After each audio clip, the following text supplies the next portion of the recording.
जो कि अक्सर एग्जाम में पूछ लेते हैं।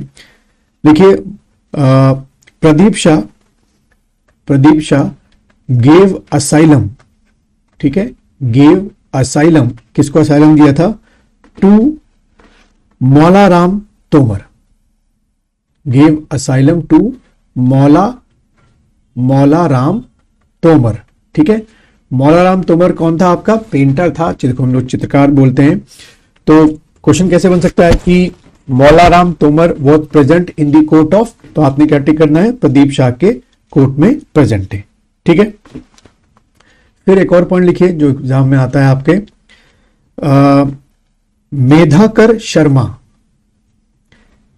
मेधाकर शर्मा, ठीक है, Medhakar Sharma was present in the court of Pradeep Shah. पूरा लाइन लिख दो जैसे मैं डिक्टेट कर रहा हूं, was present in the court of Pradeep Shah, ठीक है, उनके कोर्ट में थे, कह सकते हो। एंड उसके बाद लिखो, या अगला पॉइंट बना के लिख दो यहीं से एक एरो करके, ही रोट, इन्होंने क्या लिखी थी?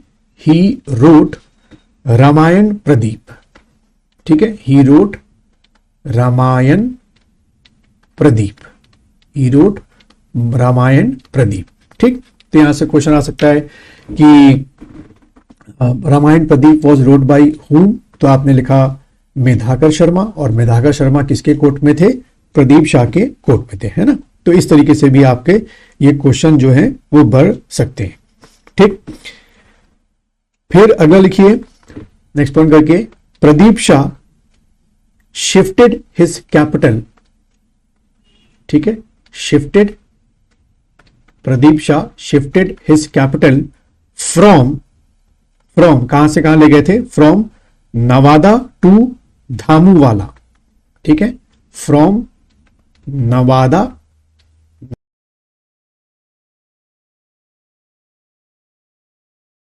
से कहां ले गए थे? फ्रॉम नवादा टू धामूवाला, ठीक है। दोनों वर्ड जो है बड़े इंपॉर्टेंट है।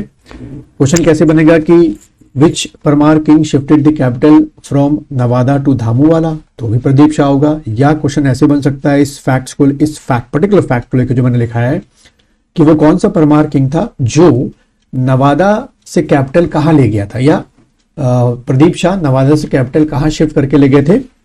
तो आपने ध्यान रखना है धामूवाला पे ले गए थे, ठीक है। अच्छा, फिर आगे बढ़ते हैं। नेक्स्ट लिखिएगा, in 1743 under the leadership of Ali Muhammad, in 1743 under the leadership of Ali Muhammad, Rohilas attacked on Kumaon, ठीक है, रोहिलास अटैक्ड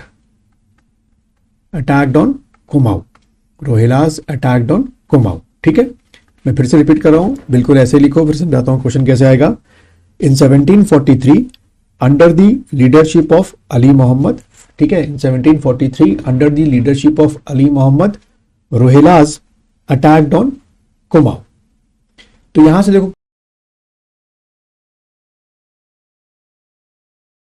क्वेश्चन क्या बनेगा कि ऐसे भी क्वेश्चन बन सकता है कि किस परमार किंग के टाइम पे रोहिलास ने कुमाऊं रीजन पे अटैक किया, तो प्रदीप शाह ने के टाइम पर ऐसा हुआ। या किस परमार किंग ने रोहिलास का अटैक को फेस किया था, परमार किंग ने, तो प्रदीप शाह, ठीक है। और वो ईयर भी आपसे पूछा जा सकता है, ठीक।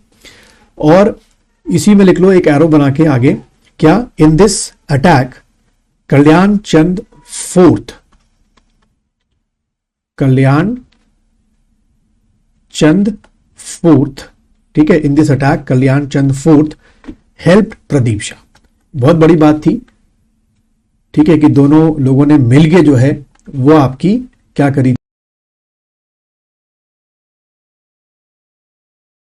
थी, लड़ाई लड़ी थी, ठीक है। मतलब चंद डायनेस्टी ने भाई परमार डायनेस्टी की यहां पर मदद की, ठीक है। तो देखो इतना जो मैंने इसको पहले लिख दिया होगा मेरे ख्याल से आप लोगों ने, कि कल्याण चंद फोर्थ हेल्प प्रदीप शाह, ठीक है, नीचे एरो बना के भाई इसी अटैक पे। तो क्वेश्चन कैसे बन सकता है कि जब रोहिला ने कुमाऊं पर अटैक किया या चंद परमार डायनेस्टी पर अटैक किया तो किस चंद किंग ने प्रदीप शाह की हेल्प की थी? तो भाई पक्का क्या टिक करेंगे, कल्याण चंद फोर्थ जो है वो आप लोग इसमें टिक करके आएंगे।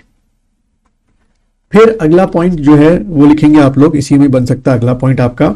लिखिए रोहिला सरदार,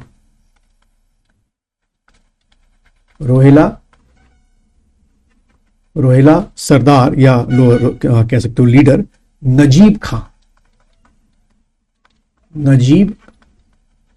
खां अटैक्ड ऑन दून। इसने किस पे अटैक किया था भाई? हमारे दून पे अटैक किया था।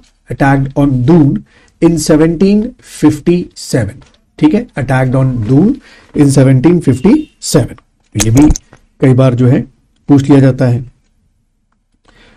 और यहीं से एक आउटकम क्या निकलता है कि the tenure of Pradeep Shah, अगला पॉइंट बनाकर लिख दो, the tenure of Pradeep Shah considered as a friendly relation between Parmar and Chand dynasty, ठीक है, कंसिडर्ड एज फ्रेंडली टेन्योर, ऐसे लिख लो, friendly relation between the Parmar and Chand dynasty, क्योंकि रोहिला के अटैक के समय भाई कल्याण चंद फोर्थ ने क्या की थी? प्रदीप शाह की हेल्प की थी, ठीक है। तो इतना फैक्ट आपको प्रदीप शाह के बारे में याद रखना है।